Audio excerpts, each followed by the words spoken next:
I'll be now sharing my story about what happened to my family, a normal, hardworking Palestinian family from Gaza Strip.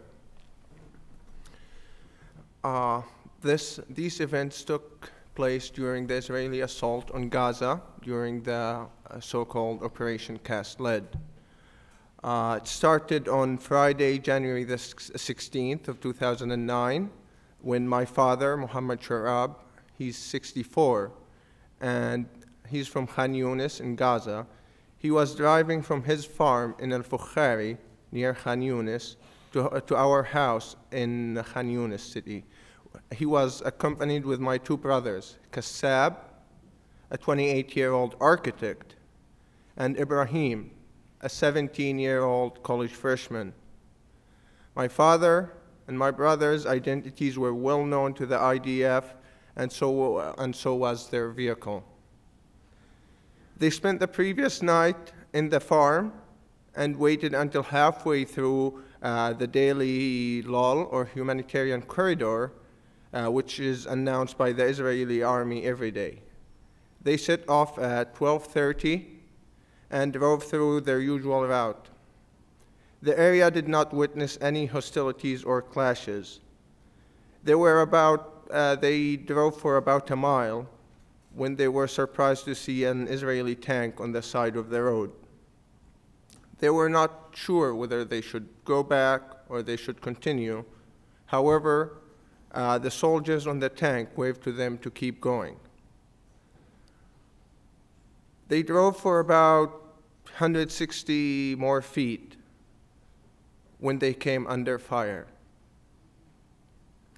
Israeli soldiers positioned on a civilian house overlooking the road started shooting at them. They started shooting without a warning from a distance of about 130 feet.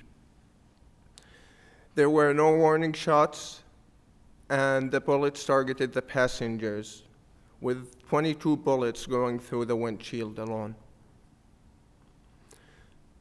The vehicle hit a wall and came to a halt. A bullet hit my father's left arm, while Kassab and Ibrahim were not harmed at that point. The soldiers shouted at them, "Get out of the car, you sons of bitches," while the shooting continued. Kassab, who was in the passenger seat, opened his door and got out of the car. He was immediately hit by a hail of bullets. Later determined to be 18, he was hit across the chest, arms, and stomach. He collapsed on the ground. Ibrahim got off the car and was immediately hit with a bullet in his left leg under the knee. The victims were clearly visible to the soldiers, and when Ibrahim tried to use his cell phone to call an ambulance, the soldiers shouted, "Drop the phone or we're gonna shoot you." My father tried to crawl toward Kassab to check his condition, but the soldiers fired few rounds around him and ordered him not to move and stay where he was. My father turned to the soldiers and asked them for help, asked them to provide something to stop the bleeding. The soldiers' response was, "Shut up or call an ambulance," which my father interpreted as a permission to use his cell phone. He called the Palestinian Red Crescent and explained the situation and the location where they are. But at that point, the dispatcher responded by saying that the area where they were is controlled by the Israeli Defense Force, and only the International Red Cross could communicate with the IDF and get a permission to send an ambulance there. And he passed the information on to the Red Cross. The Red Cross contacted the IDF, to receive a permission to send an ambulance.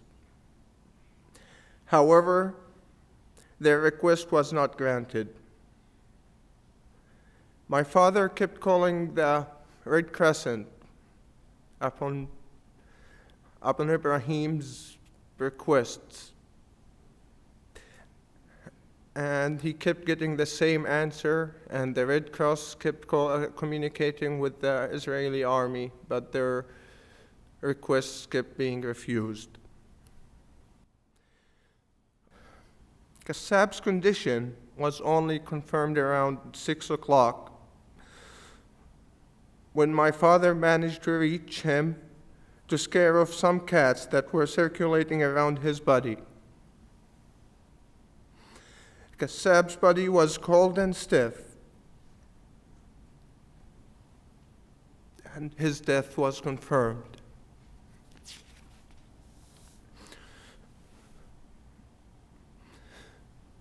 My father and Ibrahim were still bleeding, and they were still pinned next to the car, while the soldiers repeatedly refused their pleas for help. Whether they asked for a sip of water, a blanket, or any medical assistance, the answer was always no. Ibrahim passed away in my father's arms around midnight. He passed away after bleeding for 11 hours from a non-fatal leg wound. My father was left alone in the dark with the bodies of his two sons. While he was there in the cold, helplessly looking at the bodies of Kassab and Ibrahim, several agencies, including Physicians for Human Rights, Israeli news websites, Walla and Ynet, members of the Israeli Knesset, were contacting the IDF, demanding the army permits medical crews to evacuate the victims. The IDF's response was that their request was under consideration. Finally, at 7:30 a.m. on Saturday morning, the IDF informed Physicians for Human Rights that they will allow an ambulance to approach, but that will only be at noon on Saturday. The PHR kept asking for an earlier evacuation, but the IDF did not relent. And my father, along with the bodies of Kassab and Ibrahim, were evacuated to the European hospital in Gaza, which was about half a mile away from where they were shot. After almost 24 hours from when they were targeted by the IDF. Before I conclude my testimony here, I would like to share with you the testimony of a resident of the house where the IDF soldiers were positioned. He was taken as a hostage in the house along with 9 other civilians.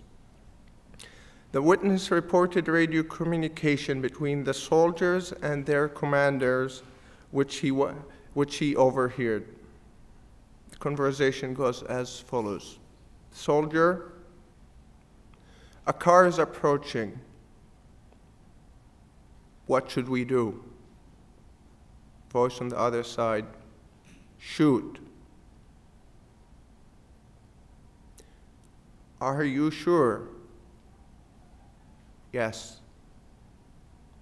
No warning shots? No warning shots. A few moments later, the soldiers said, all done. In a few minutes, the soldiers asked, should we help?